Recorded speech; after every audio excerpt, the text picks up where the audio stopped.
Well, we've been working on this for the last 2 years, a commission of 10 or 15 staff. I've chaired it and supported by 3 core governments around the world, the Norwegians, the Canadians, as well as the United Arab Emirates. The conclusions are pretty basic. Number one, the UN matters for the future of the global order. If it faded away, the order gets even more fragmented than it currently is. Number two, the UN's in trouble. It's not seen as being effective, and it needs to become more effective. It's going to retain its legitimacy. People are starting to walk around it rather than to use it to solve problems. But number three, the good news is it's fixable if we've got the political will to do it. So on our major recommendations for the future, we say, one, heads of government around the world have got to decide once and for all whether they actually believe in a multilateral system. Our call is that they need to publicly, politically reaffirm the principles of multilateralism, because the alternative is a pretty ugly one. It's called unilateralism.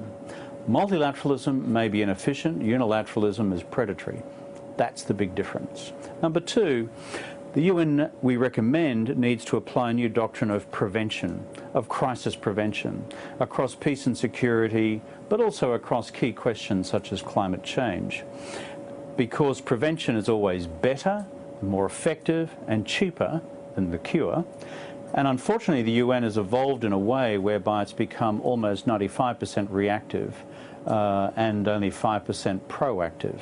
So that is our second core recommendation. If there's a third, it's the UN, to sustain its long-term legitimacy, needs a new doctrine of delivery, effective, measurable delivery of UN decisions on the ground, so that we can see things physically change on the ground and measure that and report it effectively in an accountable way back to the system. That's the only way in which you'll sustain its funding base for the future. The Security Council has been widely seen to have not done its job effectively in terms of the Syria crisis. As John Key put it, they have not lived up to their responsibilities. What fundamentally needs to change at the very apex of this place? Well, Security Council reform has been on the agenda for about 70 years. And there hasn't been a huge amount of progress. They did expand the size of the Security Council way back in the 60s. But the bottom line is, when you have a massive conflict of interest amongst the great powers, then you end up with a roadblock. And that's been the case in Syria. Then, on other, less critical, but still important questions of security, you'll find that the Security Council actually agrees on about 90% of its resolutions. On the Syria question, what therefore is the alternative way forward? I think what the UN system needs for the future is a Secretary-General prepared to take initiatives under the UN Charter and bring them to the attention of the Security Council without necessarily being guaranteed of success. In other words, you've got to take a few risks in this business, political risks, maybe the risks of alienating one or other or both of the principal great powers in order to achieve progress. That's been done before by Kofi Annan and by other Secretaries General.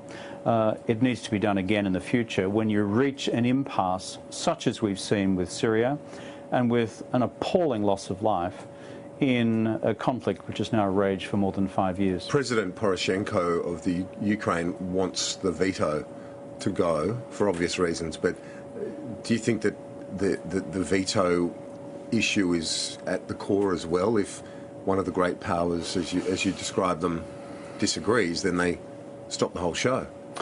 The political reality, and it was part of the compact in 1945 to get the great powers to sign up to the rules of the United Nations, is that ultimately they had a way out for themselves. That was the 45 deal. I don't see anybody anytime soon going to change that. Therefore, being a realist, what I seek to do is, how can you therefore work within those rules with a more empowered UN Secretariat through the Secretary-General, bringing initiatives forward himself or herself in order to make a difference. That, I think, is the most constructive and creative approach. You see, the UN should not simply be a price taker for the current state of great power relations.